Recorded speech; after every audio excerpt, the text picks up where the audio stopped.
Hi, Greg here, Kiwi Wanderers.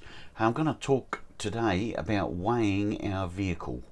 So, Sandy and I and Holly the dog live in our Jayco Caravan full time, and before we bought this combination, the ute and the caravan, we did quite a bit of research to make sure that, one of the factors we considered was the weight of the whole thing.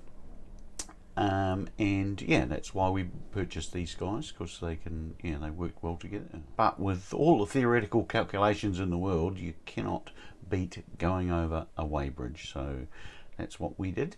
And it's not just as simple as just driving onto a weighbridge and taking the number. There's a whole lot of different. The ute has to weigh a certain amount, and the trailer can only weigh a certain amount, and the combination can only weigh a maximum amount, and the tow ball weight, that's a separate weight as well. So what I'm going to do today is try and explain all those weights, because I found it took a little bit of time for me to get my head around it, and yeah, hopefully it'll be of some use to you guys. So the weighbridge experience was pretty hassle free. We used Weighing and Measuring Solutions. I think I'll put a link down below, and they have weighbridges scattered throughout the country. You ring them up when you're approaching the weighbridge, and they drive you on and take your details and send you a bill, $20 plus GST, I think. It was pretty easy to do actually. They have a split weighbridge, this one was a split weighbridge, so we just drove on, wound the jockey wheel down, and then got two weights. So one for the tow vehicle and one for the caravan. Yeah, it was very easy to do. Okay, let's have a go at explaining all these weights. So the GVM stands for gross vehicle mass, and it's the maximum weight that the tow vehicle can be, and it's set by the manufacturer of the tow vehicle. The GTM, which is gross trailer mass, and that's the maximum weight that the trailer can be, set by the trailer manufacturer. The TBM stands for tow ball mass, and that's the weight that the tow ball is pushing down, the tow bar is pushing down onto the tow ball, the weight of the trailer. And then gross combination mass, so that's the maximum weight the whole combination weighs. So the tow vehicle, a ute, ours is a Ford Ranger, XLT Ford Ranger, and with Sandy and I, full of fuel and e-bikes in the back, as we would be normally travelling, it weighed 2,600 kilos. We've got to add to that the weight of the tow ball, so we have a tow ball gauge to measure that, and I'll show you a little video on that. That was 320 kilos, so that means we were 2920 kilograms, and Ford say the maximum that ute can be is 3,200 kilograms.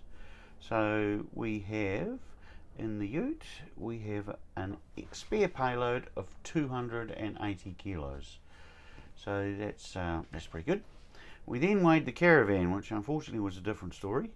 So the caravan weighed in at 3,340 kilograms on the scales. We need to subtract from that the 320 kilos, which is the tow ball weight. So we did that, and our gross trailer mass was 3,020 kilos. And so, sorry, Holly just needs a bit of a pat here. Do you want to be in the video, Holly? Do you? And this is Holly being a nuisance. Yes, exactly. And so the maximum GVM from Jayco, or gross trailer mass from Jayco, is 2,939 kilograms. It's on a sticker in the front boot of the caravan. So we were 81 kilos overweight. So that was not that good. Of course, some of the things that contributed to our extra weight are the extras that we got fitted. Motor movers, extra fresh tank, extra battery, extra solar, large inverter, big grey tank. They all make a difference, so that's why our caravan is at the top end. Righto, we talked about tow ball mass, so we've got to measure that on the front of the tow ball of the trailer. I bought a little gizmo from a Jayco, I think, for about $60 or $70. And yeah, that sort of works like this.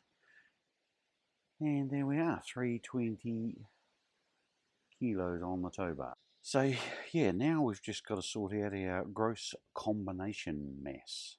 So this is what the whole unit weighs. And so a caravan full of water and everything, we're 81 over. And our tow vehicle, we've got 260 kilos to play with. So it looks like a pretty simple swap some stuff from the caravan to the tow vehicle. And goodness me, we've got a lot of stuff in this caravan. The Jayco storage is just unbelievable. It just goes on and on. Yeah, consequently, there's not a lot in our ute. A couple of e-bikes, and that's about it. So that's about to change. We've swapped over some chairs. Yeah, big heavy chairs. We've put our awning in the ute. We've put some beverages that were in a little suitcase. Not going to tell you too much about that.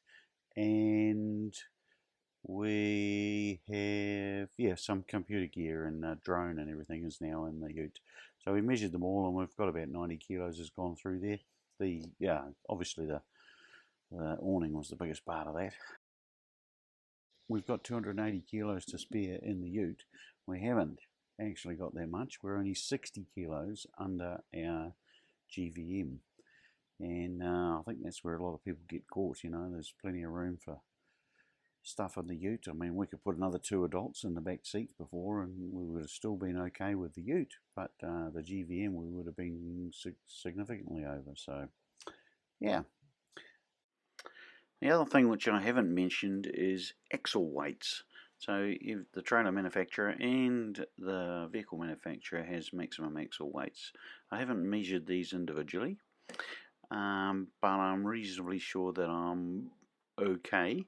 And the reasoning around that is I have tyre pressure monitors on both the trailer and the car, and the temperatures just come up evenly. So there's not one axle that's rockets up and is hotter than the rest. They all come up by about 3 psi when we're up and running. So yeah. Okay, so summing up, I think that most people would be okay, pretty good with their weights, but you can get caught by that gross combination mass. In our case, our ute can take 3,200 kilos and it can tow 3,500 kilos. Obviously, if it did that, that would be 6,700 kilos, which is miles over its gross combination mass. So, yeah, just something to think about, all the different weights, and once you know what they mean, you can try and abide by the rules. Yeah, thanks for watching. Got more videos coming up. Still doing compiling the one with all the tech in the van. That'll be quite good. And probably going to do one on vehicle servicing, the kilometres you should do between services, in my opinion. And yeah, so if you enjoyed this video, please subscribe and please click the like button. Thank you.